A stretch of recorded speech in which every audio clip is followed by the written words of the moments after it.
Port-en-Bessin est le premier port de pêche de Normandie, d'où cette fête du goût du large qui a été initiée pour la première fois en 2004. Et l'idée était d'assurer la promotion de la coquille Saint-Jacques et des produits de la pêche normande.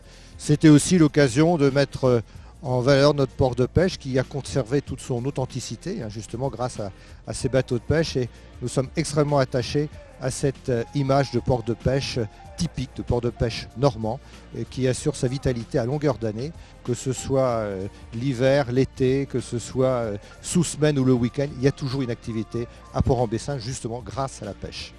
Depuis quelques années, nous avons associé à notre fête un festival qui s'appelle Musique sous les embruns. Ce festival de musique maritime se déroule sous un chapiteau avec un plateau technique très pointu, avec des groupes musicaux de grande qualité qui se succèdent. Et nous faisons venir bien sûr de vieux gréements. Et là nous sommes sur un bateau de Brest, un magnifique ancien pilote du Havre. Il y a derrière nous d'autres bateaux. Et nous avons nous-mêmes une association à Port-en-Bessin qui restaure actuellement des chaloupes. C'est une fête effectivement qui remporte un grand succès, qui est amenée à perdurer le plus longtemps possible, bien sûr. On a déjà 11 ans derrière nous, donc ce n'est pas un événement unique. Maintenant, ça y est, c'est bien rentré dans les mœurs et dans les habitudes.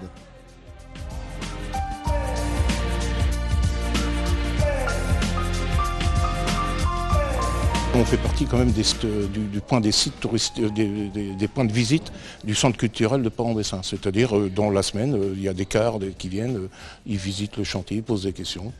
Donc c'est tout naturellement qu'aujourd'hui, la fête de la coquille, on prête nos hangars pour que le centre culturel fasse leur thème.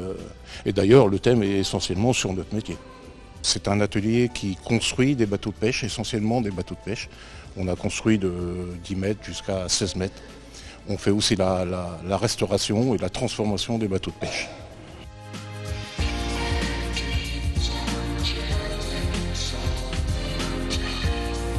Tous les ans, le goût du large, on essaye, alors c'est pas toujours évident, on essaye de faire visiter le bateau par rapport au monde qui arrive à port pour vraiment leur faire comprendre le métier qui est de marin-pêcheur.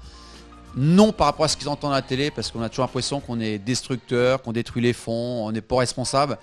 Et à force de leur expliquer, ils repartent du bateau avec vraiment une autre image et on est vraiment satisfait. Et moi je suis hyper content parce que à chaque coup les gens disent bon on pensera bien à vous et vraiment on voit une autre image de ce qu'on peut entendre à la télé, quoi.